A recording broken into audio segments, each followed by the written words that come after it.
Hi everybody, welcome back to section 1.2 initial value problems video. We're going to be going over second order initial value problems. In this video, we just have one problem to go over. So this is a second order differential equation. We have x double prime. Now we're talking about x. We've only been looking at y's, but now we have x. We have plus 16x equals 0. And we have two initial conditions, one uh, for x and one for x prime. Okay?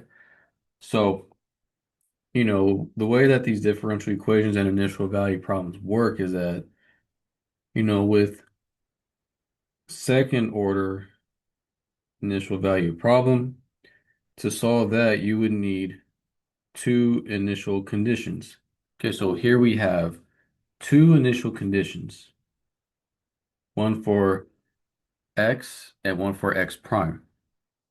And so say we're going to figure out a bunch of higher order IVPs. So with the nth order IVP, you would need, well, n amount of initial conditions. Okay, but we're just going to stick to second for right now. But let's go ahead and keep going and solving this IVP.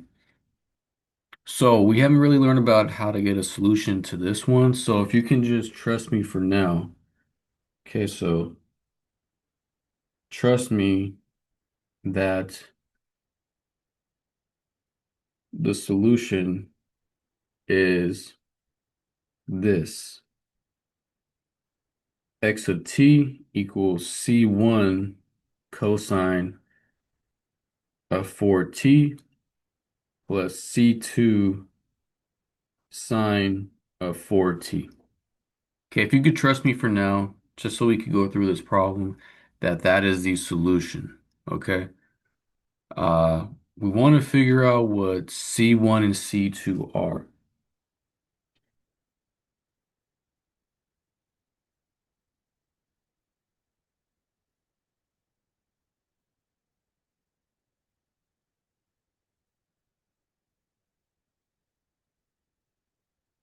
Okay, so we want to figure out what C1 and C2 are. The idea is pretty similar to what you've seen before in calculus 1 and 2, just trying to figure out what a constant is. You're probably introduced to something like this in calculus 1 using two initial conditions, but let's go ahead and try this out. So we want to figure out what C1 and C2 are.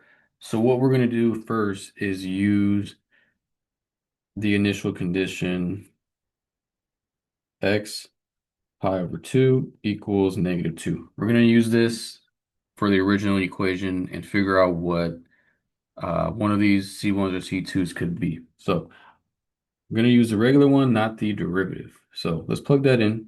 This would be -2 equals C1 cosine of 4 times pi over 2 plus C2 sine of 4 times pi over 2. Okay, so we could reduce inside of the cosine. So 4 times pi over 2 becomes 2 pi. And so this would be sine of 2 pi. But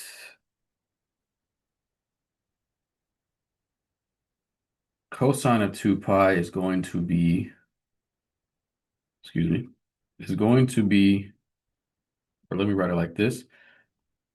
Cosine of 2 pi is 1, okay? And sine of 2 pi is going to be 0. So C2 goes away. And so what we're left with is C1 equals -2.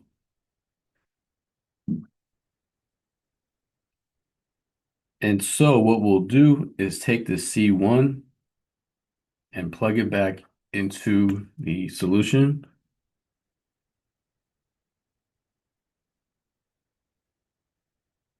Okay, so we're going to plug it back into the solution right here. And what we get is x sub t equals -2 cosine of 4t plus c2 sine of 4t.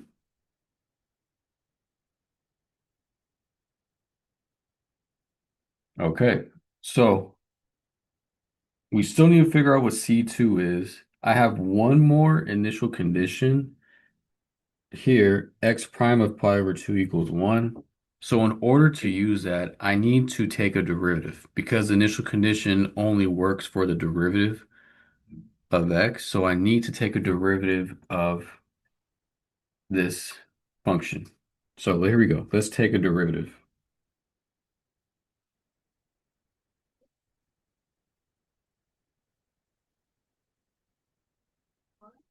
So take the derivative. Um, so what this would be is x prime of t, derivative of negative cosine of 4t. We're going to need a chain rule there. So this would be like -2 times negative sine of 4t times 4 plus c2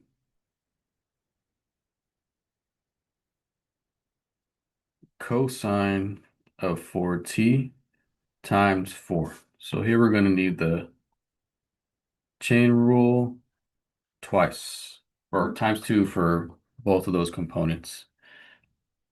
I'll just write chain rule. And so let's simplify this a bit. This is a bit ugly. So this is negative, actually no, +8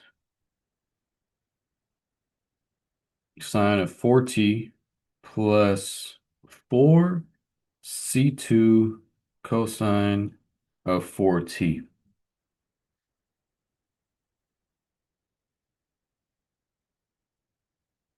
Okay, so now we have the derivative. So what we're going to do is use our next initial condition to figure out what C2 might be. So we're going to use this initial condition.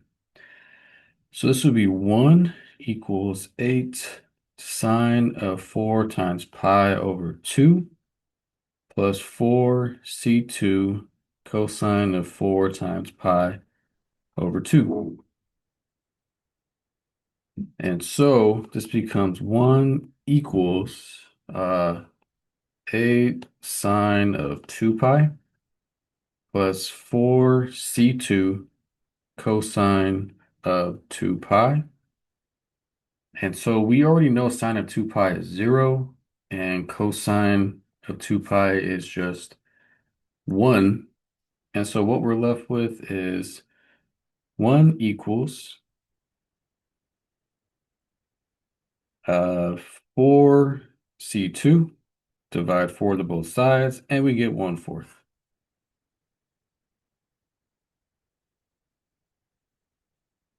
And so we know what C2 is now. We plug that back into our equation. So therefore, we plug this back into right there, C2.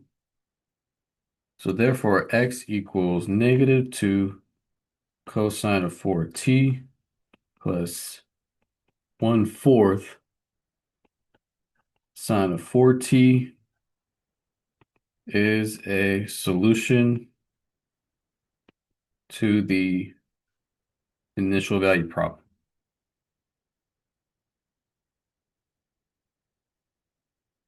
Okay, so that's how you do a second order initial value problem.